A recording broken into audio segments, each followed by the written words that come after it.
December 19th, 1944. The Ardennes Forest, Belgium. Major General Heinrich Freiherr von Lüttwitz studied the map spread across his command vehicle's makeshift table as dawn broke over the snow-covered hills. His XLVII Panzer Corps had achieved what military planners in Berlin had deemed nearly impossible, a complete breakthrough of American defensive lines. 3 full divisions under his command were now converging on a single point, the crossroads town of Bastogne. The intelligence reports painted a picture that should have filled any Wehrmacht commander with satisfaction.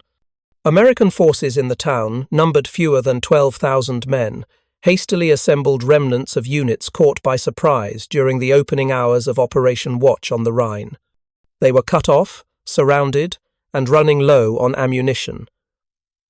He commanded the elite Panzer Lehr Division, the battle-hardened Twenty-Sixth Volksgrenadier Division, and elements of the Second Panzer Division. His forces possessed over 300 tanks and armoured fighting vehicles. Every principle of military strategy dictated what should happen next. The surrounded Americans would recognize the hopelessness of their position. They would surrender to preserve lives that would otherwise be wasted in a pointless defense. Von Lüttwitz had even prepared the formal demand for capitulation that he would deliver once his forces had tightened the noose completely. It was, by any rational calculation, already over. What von Lüttwitz could not have known, what no amount of intelligence gathering or tactical planning could have revealed, was that the Americans trapped in Bastogne had no intention of behaving rationally. The men of the 101st Airborne Division, the Screaming Eagles, were about to demonstrate that superior numbers meant nothing against soldiers who refused to acknowledge when they were beaten. The morning air carried sounds that had become grimly familiar to Wehrmacht veterans during 5 years of war. The metallic squeal of tank treads on frozen ground, the bark of officers shouting orders in German, the distinctive rumble of artillery pieces being positioned for bombardment. But to the paratroopers digging defensive positions around Bastogne's perimeter, these sounds represented something different. They were the preliminary movements of an enemy who had just made the fatal mistake of concentrating his forces against a defensive position commanded by Brigadier General Anthony McAuliffe. If you're enjoying this deep dive into the story, hit the subscribe button and let us know in the comments from where in the world you are watching from today. McAuliffe had received temporary command of the division when Major General Maxwell Taylor was recalled to Washington for meetings with the War Department. The change in leadership had occurred at perhaps the most critical moment in the division's history, but McAuliffe possessed something that transcended rank or formal military education. He understood his men. He knew that the airborne soldiers under his command had been forged through training that eliminated anyone who cracked under pressure. They had jumped into Normandy behind enemy lines on D-Day. They had fought through the brutal hedgerow country of France and the grinding urban combat of Holland. Being surrounded was, for these men, Tuesday. The defensive perimeter that McAuliffe had established around Bastogne followed principles that would have been familiar to military engineers from any era.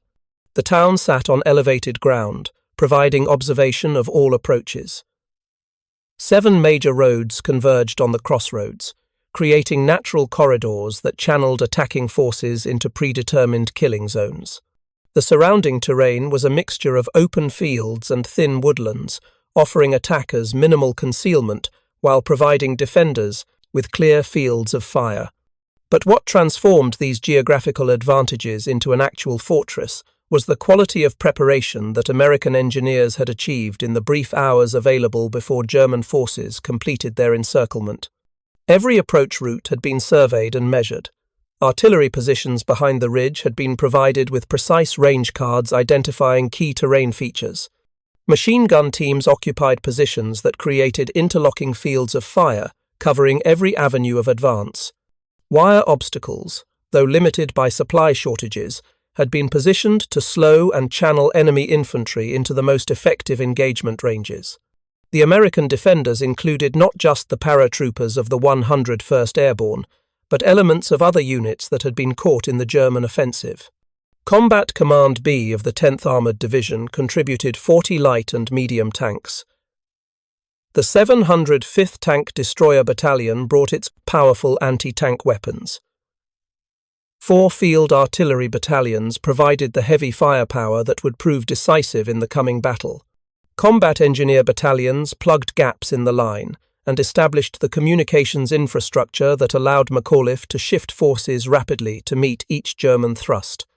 Lieutenant Colonel Julian Ewell commanded the 501st Parachute Infantry Regiment, responsible for defending the eastern approach to Bastogne. His men occupied positions around the villages of Neffé and Majoret, key points that controlled the main road from Luxembourg. Ewell had fought through the Normandy campaign and understood that successful defence required more than just holding ground. His regiment had to maintain the flexibility to counter-attack, to seize local tactical initiatives that would keep German forces off balance and prevent them from achieving the concentration necessary for breakthrough. On the northwestern shoulder of the perimeter, Colonel Steve Chapuis's 502nd Parachute Infantry Regiment faced elements of the 26th Volksgrenadier Division. The Germans were probing for weak points, sending small reconnaissance patrols to test American alertness and defensive preparations. Chapuis' men responded with carefully coordinated fire that eliminated these probes before they could gather useful intelligence. Each German patrol that failed to return represented another small victory in the psychological warfare that accompanied the physical battle. The southern approaches to Bastogne were defended by Colonel Joseph Harper's 327th Glider Infantry Regiment. Harper's soldiers occupied the most extended front, stretching from the village of Marvy in the southeast to Champs in the west. The regiment's positions were reinforced by elements of Combat Command B, whose tanks provided mobile firepower that could respond rapidly to penetration attempts at any point along the line. Staff: Sergeant Vincent Speranza occupied a machine gun position on the northern perimeter, overlooking open fields that German infantry would have to cross to reach American positions. The son of Italian immigrants, Speranza had volunteered for airborne training because it offered an extra $50 per month in jump pay. He had survived Normandy, survived Holland, and now found himself staring across snow-covered ground at German positions less than 400 yards distant. The waiting was the worst part. Speranza checked his Browning M1919 machine gun for perhaps the 100th time that morning, running his hands over the weapon's mechanisms with the practiced familiarity of a craftsman inspecting his tools. The gun was belt-fed, water-cooled, capable of sustained fire rates that would tear through human flesh at ranges exceeding 1,000 yards. But the weapon was only as effective as the soldier operating it, and Speranza understood that his discipline during the critical first seconds of engagement would determine whether his position held or broke. The mathematics of the situation were brutal and simple. German forces outnumbered American defenders by approximately 3-1. Von Lüttwitz's corps possessed overwhelming superiority in armour and artillery. German supply lines, though stretched by the rapid advance through the Ardennes, remained functional enough to provide ammunition and fuel for sustained offensive operations.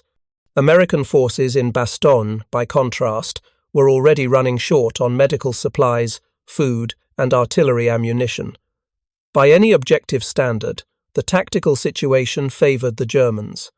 Von Lüttwitz needed only to maintain his encirclement, to apply consistent pressure against the American perimeter until defensive positions collapsed from attrition and supply shortages. Time worked in his favour. Every hour that passed brought American forces closer to the point where they would lack the ammunition to resist, effectively. What von Lüttwitz failed to understand, what the entire German command structure had consistently underestimated throughout the war, was the capacity of American forces to improvise solutions to seemingly impossible problems. The paratroopers in Bastogne had trained for years to operate behind enemy lines with limited supplies. They had internalized tactical doctrines that emphasized initiative and aggressive action rather than passive defense. Most importantly, they possessed absolute confidence in their supporting arms, particularly the artillery batteries that would prove decisive in the coming battle. The German assault on Bastogne began in earnest on December 20th, with probing attacks designed to identify weak points in American defences. Elements of the Panzer Lehr Division approached from the southeast, their tanks moving cautiously through terrain that offered limited cover against American anti-tank weapons. The 26th Volksgrenadier Division attacked from the north and northwest, infantry squads advancing by bounds, while mortar teams provided covering fire. Lieutenant Colonel Creighton Abrams commanded the 37th Tank Battalion of the 4th Armoured Division, positioned several miles south of Bastogne as part of General George Patton's Third Army. Abrams had received orders to prepare for a relief operation, but the distances involved, and the German forces blocking the route, meant that immediate assistance was impossible. For the next several days, the defenders of Bastogne would fight alone, surrounded by enemy forces that possessed every apparent advantage except the will to prevail. The first German assault against American positions near the village of Neuville demonstrated both the tactical sophistication of Wehrmacht forces and the fundamental weakness in their strategic approach.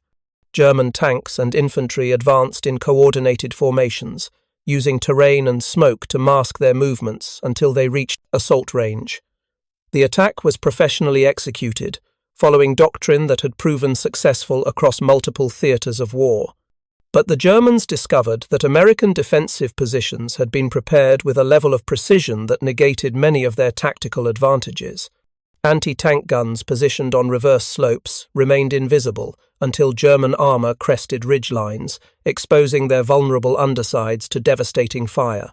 American artillery, pre-registered on likely approach routes, delivered shells with surgical precision that disrupted German formations before they could close with defensive positions. The battle for Neuville lasted throughout the day, with German forces gradually pushing American defenders back toward Bastogne. But the withdrawal was conducted in good order, with tank destroyers and infantry maintaining cohesion while inflicting casualties that far exceeded their own losses. By nightfall, German commanders tallied the cost of their initial assault.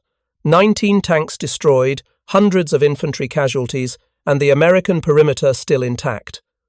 Von Lüttwitz studied the after-action reports with growing concern. His forces had achieved local tactical successes, capturing the village of Neuville and pushing American defenders back from some forward positions. But these gains had come at costs that were unsustainable if repeated across the entire perimeter. German infantry were showing signs of exhaustion after days of continuous operations in brutal winter conditions. Supply problems that had seemed manageable during the initial breakthrough were becoming critical, as units exhausted their ammunition stocks faster than rear echelon troops could deliver replacements. The German command faced a fundamental dilemma that would define the remainder of the Battle of the Bulge. The original plan had called for armoured spearheads to bypass strong points like Bastogne, racing west to seize crossings over the Meuse River before Allied forces could react. But leaving a major American garrison intact in the rear threatened German supply lines and communications. Von Lüttwitz had been ordered to capture Bastogne quickly, but the stubborn American defense was consuming time and resources that could not be replaced. On December 21st, German forces completed their encirclement of Bastogne, cutting the last roads, connecting the town to other American positions. The ring was now complete. Von Lüttwitz commanded forces that included not just the divisions that had led the initial assault, but reinforcements that were being fed into the battle as they became available. His order of battle now included elements of 7 different divisions, representing over 50,000 troops concentrated against a single objective. Inside the perimeter, conditions were deteriorating rapidly.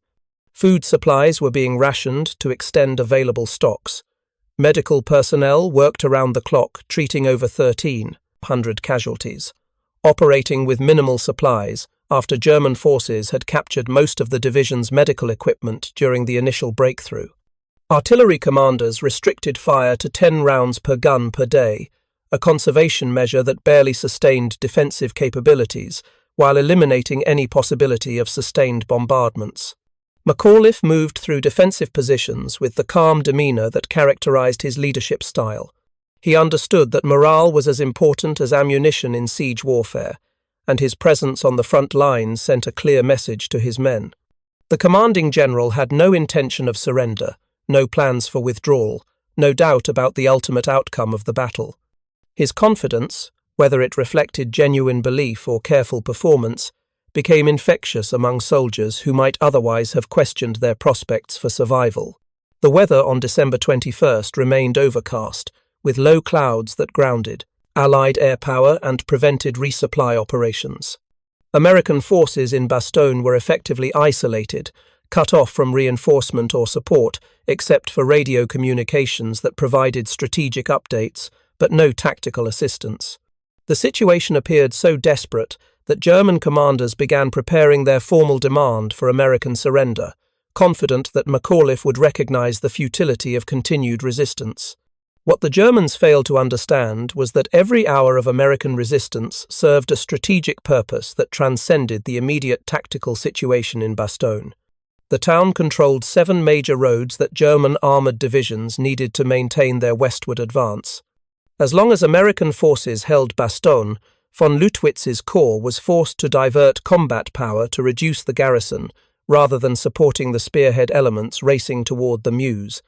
Each day that McAuliffe's paratroopers held out was another day for Allied forces to reinforce threatened sectors, another day for Patton's Third Army to reorient northward for a relief operation. The defensive doctrine that American forces employed at Bastogne reflected lessons learned through years of combat across multiple theatres. Rather than attempting to hold a continuous defensive line that German forces could attack at weak points, McAuliffe established strong points at key terrain features, supported by mobile reserves that could respond rapidly to penetration attempts. Artillery fire was coordinated through forward observers, who maintained communications with every sector of the perimeter, allowing for concentration of fires against the most dangerous threats. German tactical approaches, by contrast, reflected doctrinal rigidity that had become characteristic of Wehrmacht operations by late 1944.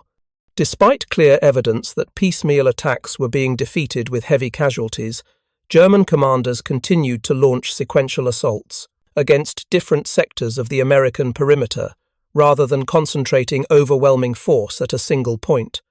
This approach played directly into American defensive strengths, allowing McAuliffe to shift his limited reserves to meet each threat in turn. The village of Marvy, on the southeastern approaches to Bastogne, became the focus of German attention on December 21st. The 901st Panzer Grenadier Regiment and the 39th Regiment of the 26th Volksgrenadiers launched a coordinated assault at 5:30 in the evening, attacking positions held by the 2nd Battalion, 327th Glider Infantry Regiment, and Team O'Hara from Combat Command B. The German assault achieved initial success, capturing Hill 500 south of Marvy and establishing observation over the village. American defenders on the hill were killed or captured, and German commanders believed they had achieved the breakthrough that would unravel the entire southern sector of the perimeter. 12 German tanks attempted to exploit this success, advancing toward Marvy with supporting infantry.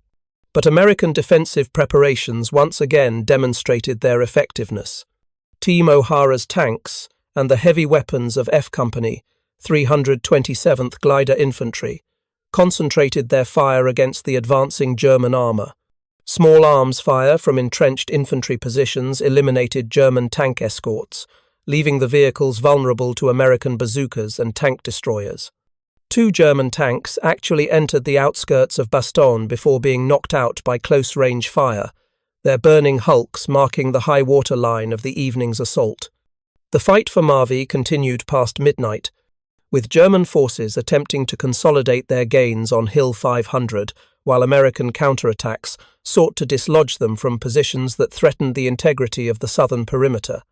The battle demonstrated both the desperation of German efforts to capture Bastogne and the tactical competence of American defenders, who refused to yield ground without exacting costs that German forces could not afford.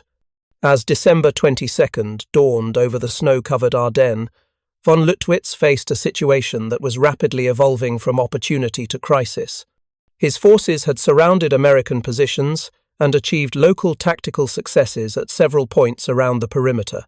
But these gains had not translated into breakthrough, had not created the collapse in American morale that German planners had anticipated. Instead, the paratroopers in Bastogne were fighting with an intensity that suggested they viewed encirclement not as prelude to surrender, but as tactical situation that played to their training and temperament. The German commander made a decision that would become one of the most famous moments of the Battle of the Bulge. At 10:30 on the morning of December 22nd, two German officers approached American lines under a flag of truce, carrying a formal demand for surrender. The message they delivered to McAuliffe represented von Lüttwitz's final attempt to achieve through negotiation what his forces had failed to accomplish through combat. The demand was composed in the formal language of military diplomacy, acknowledging American courage, while emphasizing the hopelessness of continued resistance. Von Lüttwitz pointed out that his forces completely surrounded Bastogne, that American supplies were running critically low, that no relief was possible. He offered honorable terms American forces would be treated as prisoners of war in accordance with Geneva Convention protocols. But he also issued a threat. If McAuliffe rejected the surrender demand, 1 German artillery corps and 6 heavy anti-aircraft battalions would annihilate American positions. The order to commence bombardment would be given immediately after a 2-hour deadline expired. McAuliffe read the German demand and responded with a single word that would enter military legend: nuts. His staff officers, initially uncertain whether the general was approving or rejecting the proposal, reminded him that some formal response was required. McAuliffe dictated his reply with the same brevity that had characterized his initial reaction. To the German commander, nuts. The American commander. The German officers who received this response were genuinely confused about its meaning. The commander of the 327th Glider Infantry Regiment, tasked with explaining American slang to the bemused Wehrmacht representatives, translated it in terms that left no doubt about American intentions: go to hell. The German truce party departed, and von Lüttwitz understood that the battle for Bastogne would continue until one side or the other achieved complete victory. What McAuliffe's defiant response masked was the genuine desperation of the American situation. Food. Supplies were nearly exhausted. Artillery ammunition remained severely restricted. Medical supplies were so low that surgeons were operating with improvised equipment and minimal anesthesia. The wounded lay in makeshift aid stations with inadequate heating during one of the coldest winters in decades. Every passing hour brought American forces closer to the point where resistance would become physically impossible, regardless of morale or tactical skill. But McAuliffe also understood factors that German intelligence had failed to grasp. Weather forecasts predicted clearing conditions within 24 hours, which would allow Allied air power to intervene. General Patton's Third Army was already reorienting northward for a relief operation, with lead elements of the 4th Armoured Division preparing to break through German lines south of Bastogne. Most importantly, the German offensive throughout the entire Ardennes sector was already beginning to falter as fuel shortages and stiffening American resistance slowed the advance toward the Meuse. The weather cleared on December 23rd, transforming the tactical situation with dramatic suddenness. American C-47 transport aircraft appeared over Bastogne, dropping supplies by parachute to the cheering defenders below. The resupply operation delivered ammunition, medical supplies, and food that allowed American forces to continue fighting. But the clear weather also brought Allied fighter bombers that ranged across German rear areas, attacking supply convoys and artillery positions with devastating effectiveness. Von Lüttwitz watched his operational situation deteriorate with growing alarm. His forces remained numerically superior to American defenders, but the arrival of Allied air power had neutralized many of his advantages. German supply convoys that had moved freely during the overcast conditions of the previous week now faced constant air attack. Artillery positions that had been established to bombard Bastogne were being systematically destroyed by fighter bombers before they could fire more than a few salvos. The ring around Bastogne was becoming a trap for German forces rather than American defenders. German commanders decided to stake everything on one massive assault that would break American resistance before Patton's relief force could arrive.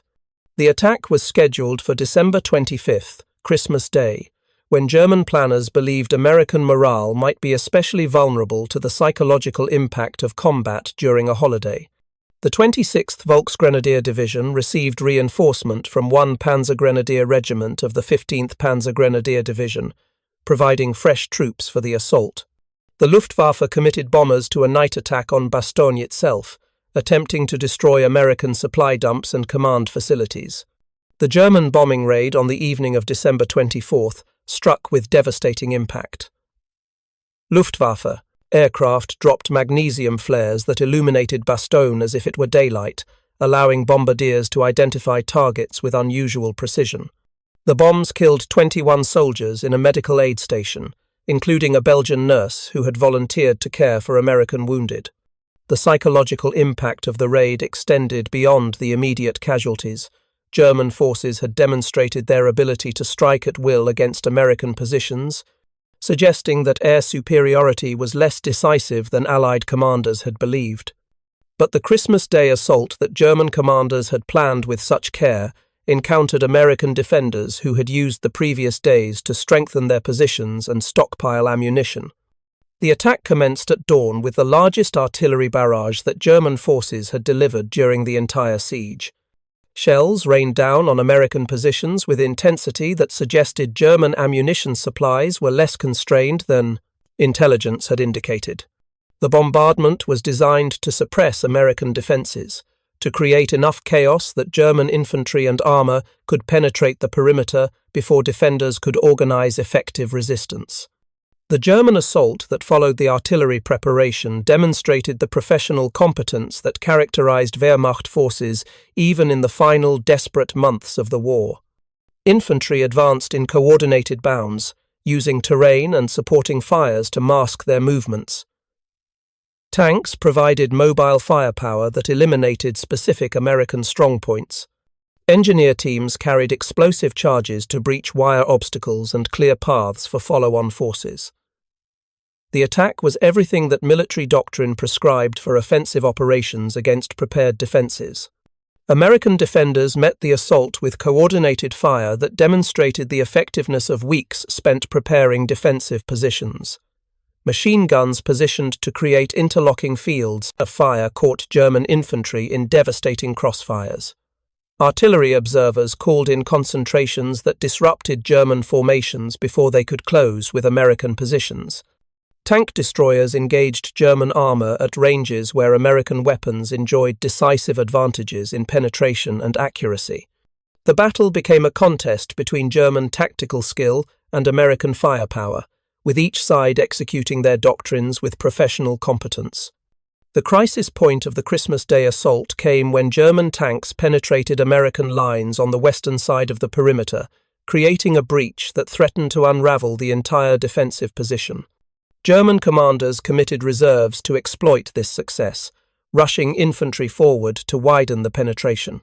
For approximately 30 minutes, the tactical situation hung in balance, with American defenders fighting to contain the breakthrough, while German forces attempted to pour through the gap they had created. McAuliffe responded by committing his mobile reserve, the tanks of Combat Command B that had been held back for exactly this contingency. American armor moved through pre-planned routes to positions that allowed them to deliver flanking fire against German forces attempting to exploit their penetration. The counterattack was executed with the smooth coordination that characterized American operations throughout the battle, demonstrating that weeks of preparation and rehearsal paid dividends during moments of crisis. The German assault collapsed by mid-morning, leaving burning tanks and hundreds of casualties scattered across the snow-covered ground. American defenders had not merely stopped the attack, they had destroyed it so completely that German forces lost the capability for further offensive operations. Von Lüttwitz's Christmas Day gamble had failed, and with that failure went any realistic prospect of capturing Bastogne before Patton's relief force arrived. If you find this story engaging, please take a moment to subscribe and enable notifications. It helps us continue producing in-depth content like this. The sound that American defenders in Bastogne heard on the afternoon of December 26th was unlike anything they had experienced during the previous week of siege warfare. It was the distinctive rumble of tank engines approaching from the south. But these were American engines, recognizable by their sound and rhythm to soldiers who had fought alongside armor throughout the campaign. Lieutenant Colonel Creighton Abrams's 37th Tank Battalion had broken through German lines, opening a corridor to the surrounded garrison. The relief of Bastogne was not the dramatic rescue that popular accounts sometimes suggest. German forces still controlled most of the roads surrounding the town, and the corridor that Abrams had opened remained under constant enemy fire. American forces would continue fighting for control of the area for weeks after the siege officially ended. But the arrival of Patton's Third Army transformed the tactical situation from desperate defense to sustainable operations. Supplies could now reach Bastogne by ground convoy rather than depending on airdrops. Wounded could be evacuated to rear area hospitals.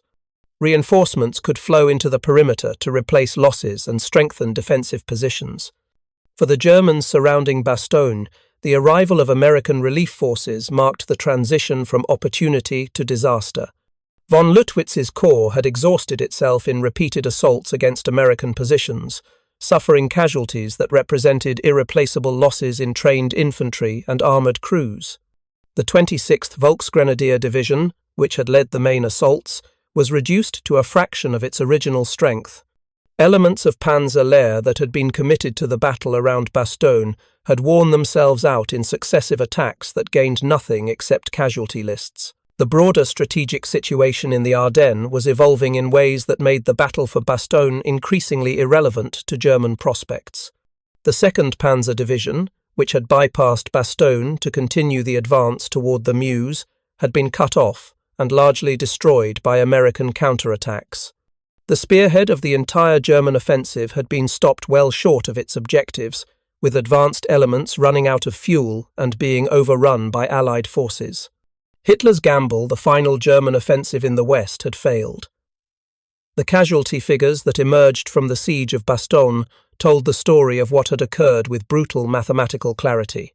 The 101st Airborne Division suffered 341 killed, 1,691 wounded, and 516 missing during the period from December 19th to January 6th. Combat Command B of the 10th Armored Division incurred approximately 500 casualties.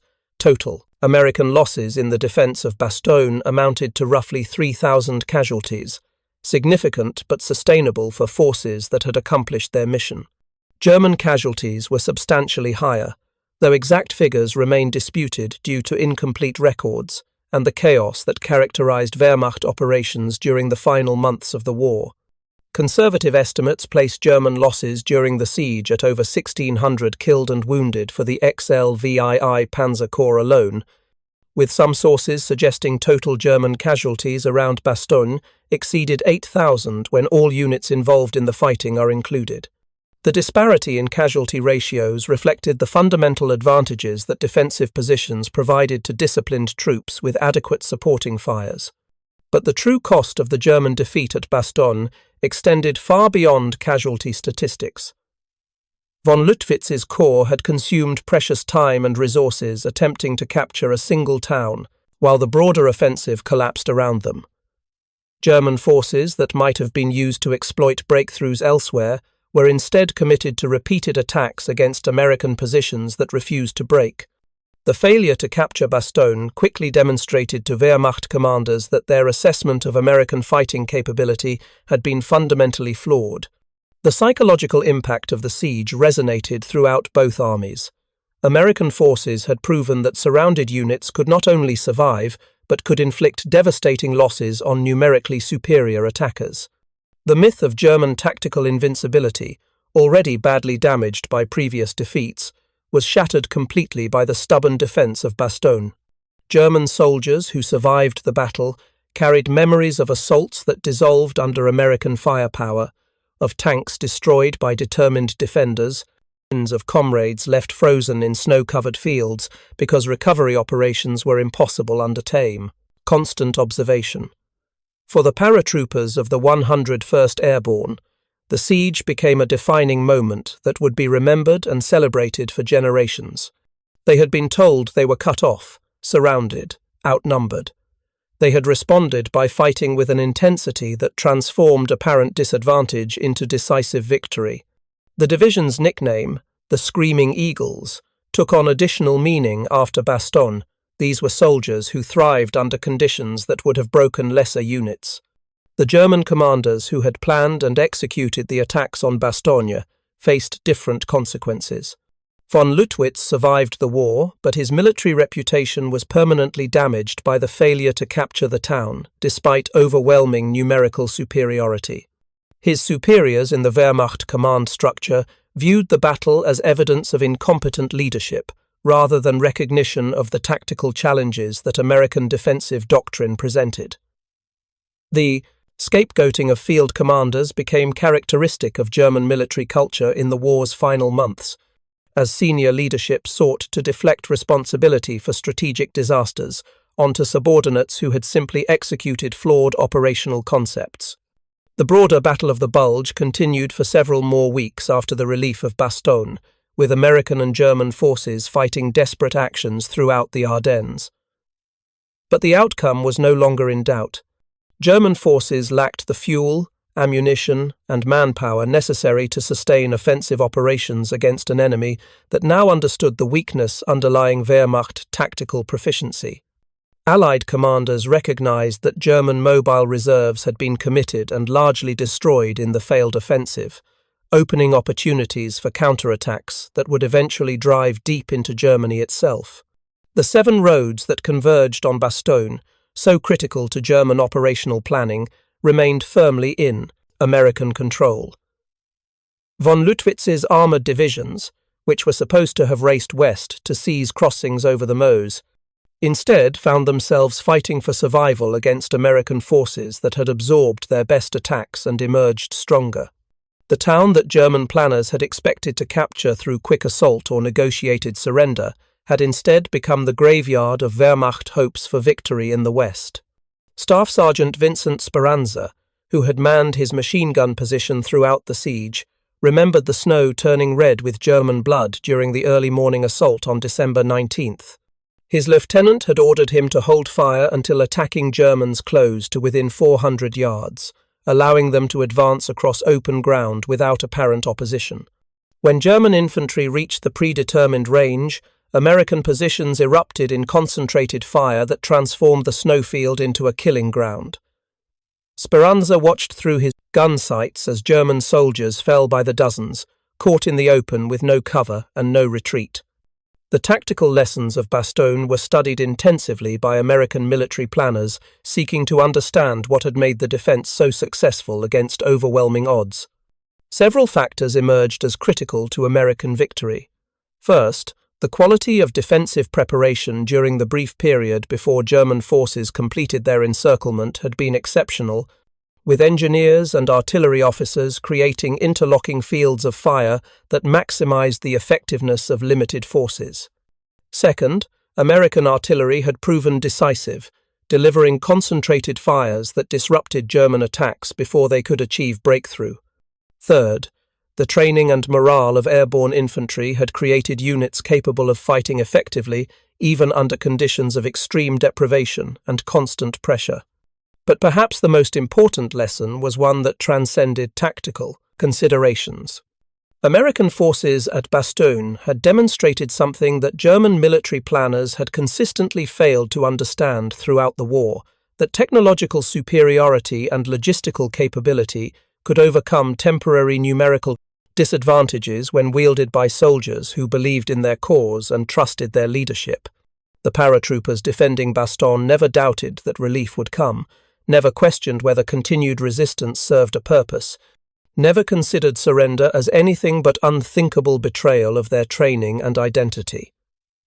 The German forces surrounding Bastogne had fought with professional competence and individual courage. Their tactical execution was often exemplary, demonstrating skills honed through years of combat across multiple theatres. But they were serving a strategic concept that was fundamentally flawed, attempting to achieve objectives that were beyond the capabilities of forces that lacked fuel, ammunition, and reinforcements sufficient to sustain operations against an enemy with overwhelming material advantages. The contrast between American and German operational approaches became starkly visible in the aftermath of the battle. American forces, having held Bastogne, immediately transitioned to offensive operations designed to destroy German units that had been weakened by their failed attacks. Fresh divisions moved into the sector, replacing units that had suffered heavy casualties. Supply convoys delivered ammunition and equipment that allowed sustained combat operations. Medical facilities treated wounded soldiers and returned them to duty when possible, maintaining unit strength through the winter campaigns that followed. German forces, by contrast, withdrew from the Bastogne sector in disarray, their divisions reduced to fractions of authorized strength and lacking the resources necessary to reconstitute. The 26th Volksgrenadier Division, which had led the main assaults, was so badly damaged that it played no significant role in subsequent operations. Panzer Lehr Division withdrew westward, attempting to escape the American counteroffensive, but leaving behind most of its heavy equipment. The retreat became a rout as German units discovered that the roads they had used during the advance were now dominated by Allied air power that attacked anything that moved during daylight hours. The final accounting of the Bastogne operation revealed numbers that shocked German high command. Over 8,000 casualties suffered attempting to capture a single town, defended by forces that had been outnumbered 3-1. Dozens of irreplaceable tanks destroyed in attacks that achieved nothing beyond demonstrating American defensive capabilities. An entire corps tied down for crucial days while the broader offensive collapsed due to lack of support. The failure at Bastogne represented a microcosm of the larger disaster that was befalling German forces throughout the Ardennes. Tactical competence undermined by strategic incompetence, courage wasted in service of unattainable objectives. McAuliffe received promotion to Major General in recognition of his leadership during the siege. The 101st Airborne Division was awarded the Presidential Unit Citation, with a streamer-embroidered Bastogne for the division's colours. Individual soldiers received decorations ranging from Bronze Stars to Medals of Honor, recognition of specific acts of courage during the desperate fighting.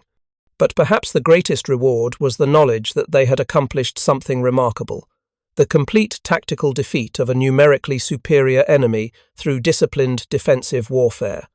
The roads leading into Bastogne in January 1945 told the story of what had occurred with physical evidence that required no interpretation. Burned-out German tanks littered approach routes, their turrets blown off or their hulls penetrated by American anti-tank rounds. Equipment abandoned during the retreat lay scattered across snow-covered fields, rifles, helmets, ammunition belts, all the detritus of an army that had disintegrated under pressure it could not sustain. German dead, frozen in the positions where they had fallen, marked the high water lines of attacks that had dissolved under American fire. American soldiers moving through these areas in the weeks following the siege encountered German prisoners who displayed the 1,000-yard stare of men who had witnessed their units destroyed around them.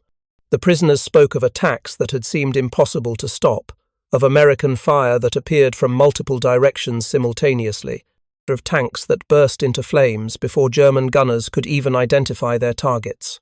Many expressed bewilderment that forces they had been told were surrounded and demoralized had instead fought with an intensity that suggested they viewed encirclement as tactical advantage rather than desperate predicament. The legend of Bastogne grew in the telling, as military historians and popular accounts celebrated the defense as exemplar of American fighting spirit. McAuliffe's one-word response to the German surrender demand became shorthand for American defiance in the face of overwhelming odds. The image of paratroopers defending snow-covered positions against German assault entered the iconography of American military history, taking its place alongside Valley Forge, Gettysburg, and other battles where American forces had prevailed through determination that transcended rational calculation. But the soldiers who had actually fought at Bastogne carried more complex memories. They remembered the cold that penetrated every layer of clothing, turning simple tasks like loading magazines into ordeals that required willpower as much as physical dexterity. They recalled comrades who had fallen during the fighting, young men who would never return home despite having survived so many other battles. They understood that their victory, however celebrated, had come at costs that would never fully appear in official casualty reports. the psychological wounds that accompanied sustained combat, the relationships destroyed by prolonged absence, the opportunities lost during years spent in military service. German veterans of the Bastogne fighting carried equally complex memories, though their accounts received less attention in the decades following the war. They remembered the frustration of attacking positions that seemed impervious to assault, of watching their units destroyed by American firepower that exceeded anything they had encountered in previous campaigns.